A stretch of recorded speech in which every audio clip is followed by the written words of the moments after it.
after the train trip from Rome to beautiful Milano. It's the calm before the storm because Milano Design Week actually starts tomorrow.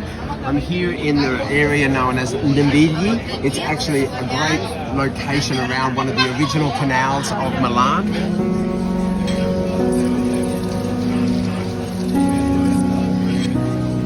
It's a beautiful location. I wish you were here.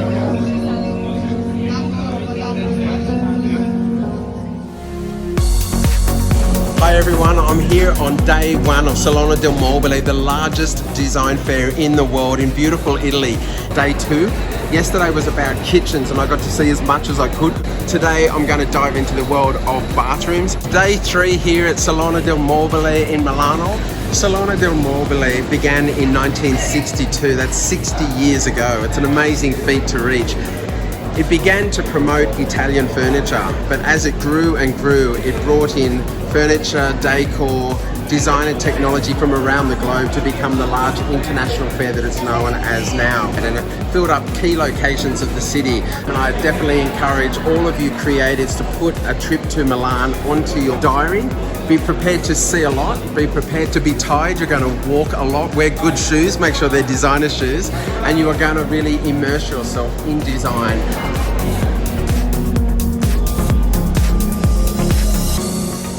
People come to Milan for a lot of different reasons.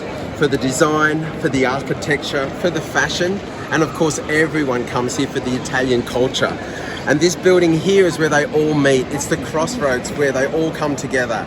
This is the Galleria, as it's actually properly known, Galleria Vittorio Emanuele.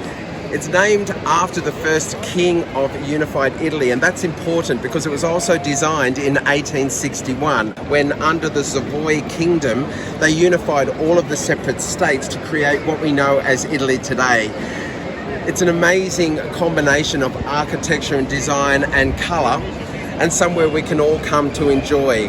It's also the home of high-end design. As I look around here, I can see Dior and Prada and Louis Vuitton. But even a layman like me can come here and really enjoy this building, and I encourage you to do so. It's such an amazing piece of architecture and something that's quite breathtaking.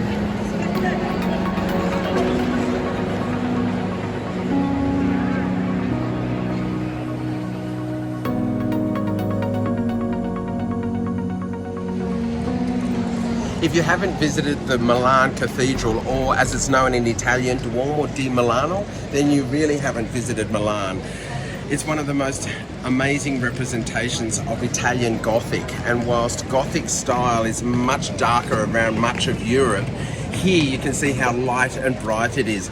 It's due to the combination of amazing marbles that came to Milan by water, the original canals that surrounded the city, and obviously all of those ornate details, the beautiful light carving. If you haven't got time to go inside, and trust me, the line is long all year round, then make the time to at least walk around the outside. The location of the cathedral has always been important, and you can see that by the layout of the roads which emanate from all the way around out into Milan. There was originally a Roman church here dating from the mid-300s, but what you're looking at here actually began construction in the late 1300s, and it was worked on right up until the late 1960s. It's an amazing representation of Italian Gothic, and if you haven't got time to go inside because the lines can be immense all year round, then at least allow yourself the time to walk around it. The amount of detail is astonishing, and all of those figures, which are actually human size even though they look so small due to the size of the building, are truly worth the look. It's a beautiful building.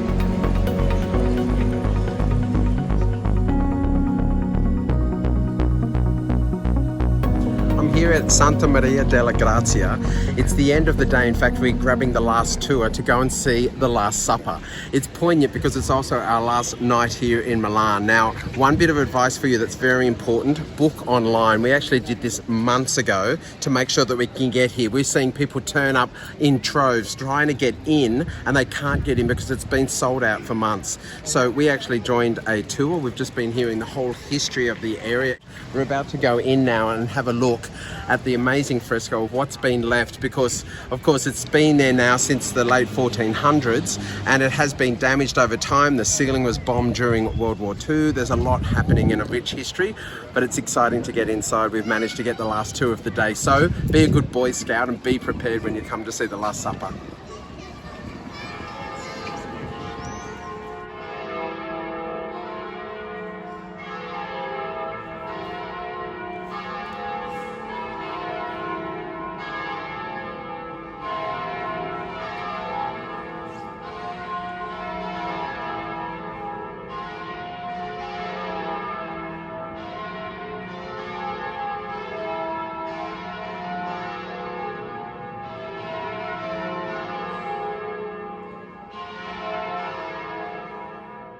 Well, that was amazing and truly worth it. Don't forget, you have to book.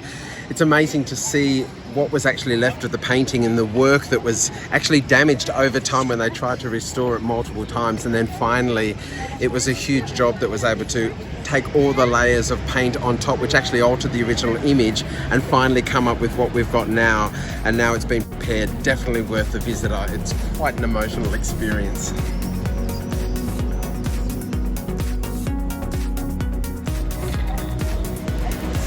Well, that's a wrap for another Salone del Mobile. It's time to say ciao now, to catch my train to the airport and fly back to Australia to say g'day Sydney. See you next time.